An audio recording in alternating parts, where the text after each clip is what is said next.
day around our house today. As you can see, we need our pavers cleaned and our screens cleaned and just general cleanup and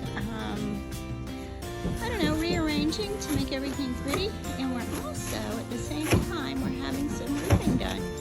Not some roofing, but the entire roof of our house is going to be redone, and which is pretty exciting, but pretty noisy at the same time.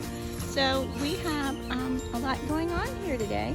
If you can see past the hedges on the ground, those are our gutters. We had to remove the gutters from the house to be able to do the roofing. And once the roofing is completed, there they are.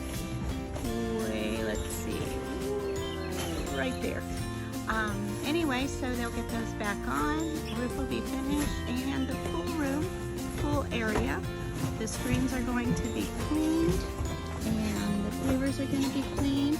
You can see up here, that's roof shingles that have been clawed off, and so hopefully that won't harm our screens. But anyway, so that's what we're doing today.